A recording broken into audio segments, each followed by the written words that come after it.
Friends, मैं हूं सनी शर्मा और स्वागत है आपका हमारे चैनल सोच पर हाल में।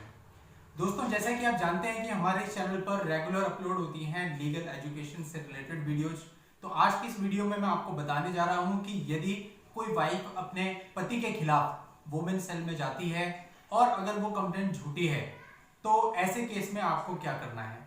जनरली होता क्या है कि वुमेन सेल में वाइफ इसलिए जाती है क्योंकि इससे एक तो हस्बैंड पर प्रेशर आता है और दूसरा जो कानून है वो ये कहता है कि डायरेक्टली वो आपके खिलाफ केस रजिस्टर नहीं कर सकती। अगर वो केस रजिस्टर करने थाने में भी जाती है तो थाने वाले पहले ये कहते हैं कि जाकर के आप वुमेन सेल में कंप्लेंट दर्ज कराओ। तो ऐसे केस में सबको, हर हस्बैंड को ये पता होना चाहिए कि जब उसे वुमेन सेल से फोन आए कि आप यहाँ आइए, आपकी पत्नी ने आपके खिलाफ कंप्लेंट दर्ज कराई है, तो आपको उसे कैसे डील करना है। अब इसके बाद दो केस होते हैं, या तो वुमेन सेल में कंप्लेंट के बाद आपके खिलाफ मुकदमा दर्ज हो जाता है या नहीं होता है। अगर आपके खिलाफ मान लीजिए मुकदमा दर्ज हो जाता है और वो झूठा मुकदमा है तो उस पर मैंने डिटेल्ड 2 वीडियो बनाई है जिनके लिंक मैं नीचे इस वीडियो के डिस्क्रिप्शन में दे रहा हूं। आप वहां जाकर उन वीडियोस को देख सकते हैं, उनसे आपको बहुत मदद मिलेगी और उन वीडियोस का लिंक इस वीडियोस के एंड में भी आपको मिल जाएगा, वहां से भी आप उनको खोलकर मदद ले सकते हैं।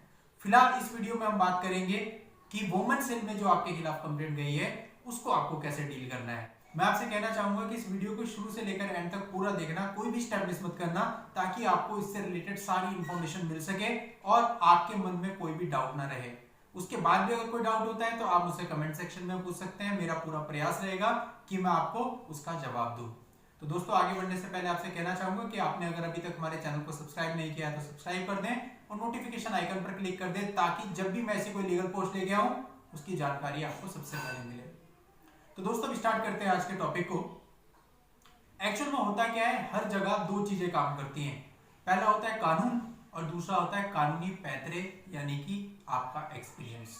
तो जब आप इन दोनों से चलते हैं, कई बार ऐसा होता है कि कानून तो नहीं है लेकिन जो आपका एक्सपीरियंस है उससे आपने अपनी प्रॉब्लम को सॉल्व कर लिया। दोस्तों, इस वीडियो में इस कंप्लेंट को डील करने के जो मैं आपको तरीके बता रहा हूं वो कानूनी और कुछ एक्सपीरियंस पर आधारित हैं, तो ध्यान से सुनिएगा। सबसे पहले, जब आपकी वाइफ आपके खिलाफ वुमेन सेल में कंप्लेंट दर्ज करती है तो आपको वहां से कॉल आती है कि भाई आपकी जो वाइफ है उसने आपके खिलाफ एक कंप्लेंट दर्ज की है। जनरली होता है क्या, ये फोन कॉल सुनते ही आदमी नर्वस हो जाता है, परेशान हो जाता है, इधर उधर दौड़ने लगता है और उसे पता नहीं चलता। उसे कई बार तो ये भी लगता है, अगर बिल्कुल अनजाने है, कि वहां पे गया तो मुझे अरेस्ट ना कर ले। तो दोस्तों, अब मैं आपको बताता हूं, अगर आपको ऐसी कोई कॉल आती है आपने क्या करना है। सबसे पहली चीज, आपको डरना बिल्कुल नहीं है। दूसरी चीज, आपके अंदर कॉन्फिडेंस होना चाहिए। आप वहां जाएं और बिल्कुल कॉन्फिडेंस से जाएं। और एक बात का ख्याल रखना है, जब आप वहां जाएं तो बहुत ज्यादा भीड़ इकट्ठी करके ना ले जाएं। अपने साथ 1 या 2 लोगों को लें और वो आपके माँ बाप हों तो ज्यादा अच्छा है। तीसरा, जब हमारे खिलाफ कंप्लेंट होती है तो जाहिर सी बात है वो कंप्लेंट में कई बार झूठी चीजें भी होती हैं और वो झूठी चीजें पढ़कर या देखकर हम एकदम से क्या होते हैं, जोश में आ जाता है कि अरे मेरे खिलाफ झूठी कंप्लेंट। अब मैं बताता हूं।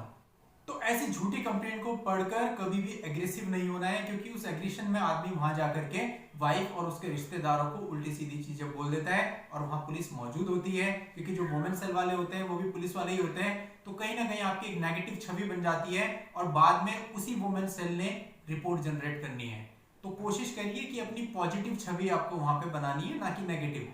तो इसलिए कभी भी वहां पर किसी प्रकार का गाली गलौज, किसी भी प्रकार की ऊंची आवाज का प्रयोग नहीं करना है। आप इजीली वहां पे जाएं, जिस पुलिस वाले ने आपको फोन किया है उन्हें बताएं कि आपके यहाँ से कॉल आई थी और अपना नाम बताएं और वहां पे अपनी पूरी बात को सिंपल वे में रख दीजिए कि भाई आपको उन्हें बताना होगा कि आपने कुछ भी गलत नहीं किया है और साथ ही रीजन भी बताना होगा कि किस कारण से आपकी पत्नी वुमेन सेल में आ गई है। जैसे देखा जाता है कि कई बार ये होता है कि पत्नी कहती है कि तो अपने माँ बाप से अलग हो जा, लड़का नहीं होना चाहता है। अब अगर ऐसा मामला है तो आप पुलिस को बताइए कि जी ऐसा मामला है और ऐसा नहीं है कि मैंने उसे मारा है या मेरे माँ बाप ने उसके साथ क्रूरता की है, ये झूठ है। तो पुलिस आपकी बात पूरी आराम से सुनेगी और याद रखिएगा, पुलिस आपको अरेस्ट नहीं कर सकती, ना मारपीट कर सकती है, तो इससे डरने की तो कोई बात है ही नहीं। आपने अपनी बात सिंपल वे में उनको बतानी है और कॉन्फिडेंस के साथ बतानी है। आपका कॉन्फिडेंस समझ करके पुलिस वाले समझ जाते हैं कि आप झूठ बोल रहे हैं या सच, क्योंकि उनका ये रोज का काम होता है और आपके चेहरे की नर्वसनेस से वो आपको पकड़ लेते हैं कि वास्तव में आप दोषी हैं। तो नर्वसनेस बिल्कुल नहीं होनी चाहिए, कॉन्फिडेंस से अपनी बात बतानी है। एक बात का वुमेन सेल में आपको और ख्याल रखना है, वो ये कि आपके ऊपर जो भी इल्जाम आपकी वाइफ या उसके घर वालों ने लगाए हैं, आपको उसको मना कर देना है कि हमने नहीं किया, मैंने ऐसा नहीं किया, क्रिएटिविटी नहीं करी है, जो भी आप पे दहेज के इल्जाम लगाए हों या कुछ भी आपके ऊपर आपकी वाइफ ने इल्जाम लगाए हो, आपको मना करना है और शुरू से एंड तक हर बार के बयान में मना करना है, नहीं किया था। दूसरा, अपनी पत्नी के ऊपर कोई भी गलत इल्जाम वुमेन सेल में ना लगाएं। जैसे कई बार देखने में आता है कि वो जो पति होता है वो वुमेन सेल में जाके कहने लगता है कि इसके तो एक्स्ट्रा मैरिटल अफेयर थे। तो अगर आपके पास कोई पुख्ता प्रमाण है तो वो आप वहां पे दिखाइए, उसके बेस पे आप उस बात को कहिए। लेकिन अगर आपके पास कोई सबूत नहीं है तो बेबुनियाद आप उसके ऊपर इल्जाम मत लगाइए। इससे होगा क्या, वो लोग भी भड़केंगे, उत्तेजित होंगे और कहीं ना कहीं माहौल खराब होगा और आपकी जो छवि है वो वुमेन सेल में नेगेटिव हो जाएगी, जो बिल्कुल नहीं होनी चाहिए। इसके बाद होगा क्या, पुलिस वाले आपका पूरा बयान दर्ज कर लेंगे और फिर एक नई डेट लगा देंगे और आपकी पत्नी को सूचित करेंगे कि जो आपके पति हैं वो यहाँ पे आए थे, हमने उनके बयान ले लिए हैं, और फिर दूसरी डेट पर आपकी पत्नी को भी बुलाया जाएगा। यानी कि अब एक ऐसी डेट दी जाएगी जिस पर आप और आपकी पत्नी दोनों वुमेन सेल में उपस्थित हो। अब क्या होगा, पत्नी से भी आगे पूछा जाएगा घटनाक्रम, आपसे भी, और उस नेक्स्ट डेट पे भी आप दोनों के बयान वहां पर दर्ज हो जाएंगे कि आपने क्या क्या कहा। और एक बात खास ध्यान रखना, आपके बयान में तब्दीली नहीं होनी चाहिए।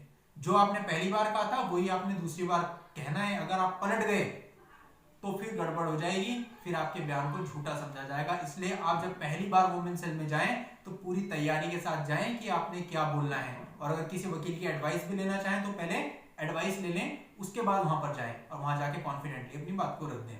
अब होगा क्या कि जो वहां का काउंसलर है महिला हेल्पलाइन का, वो आप दोनों के बयानों को अच्छे से रीड करेगा, समझेगा और कोशिश करेगा कि आपका वहां पे समझौता करवा दिया जाए।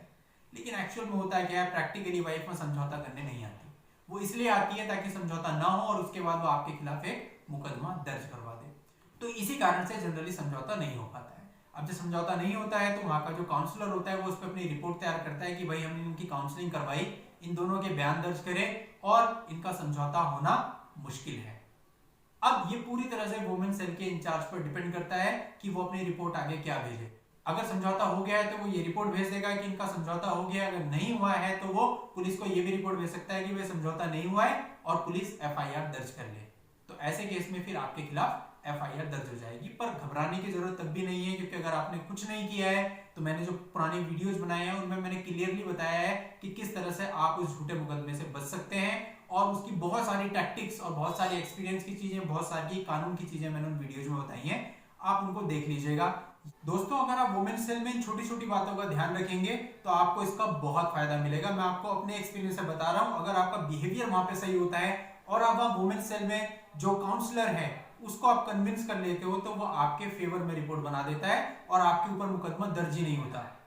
अनफॉर्चुनेटली अगर किसी कारणवश ऐसा ना हो पाए और आपके ऊपर मुकदमा दर्ज हो जाए तो फिर उस मुकदमे से कैसे बचें, उसके लिए आप मेरे दूसरे वीडियो से हेल्प ले सकते हैं। पर कोशिश हमें यही करनी है कि वुमेन सेल में ही बात खत्म हो जाए, वहीं से चीजें आपके फेवर में होनी शुरू हो जाए। तो दोस्तों, आज की इस वीडियो में बस इतना ही। आगे मैं आपके लिए इस तरह की वीडियो और लाता रहूंगा। तब तक के लिए गुड बाय। अगर आपको वीडियो पसंद आया हो तो इसे लाइक कर दीजिए और आगे शेयर कर दीजिए। Thank you for watching.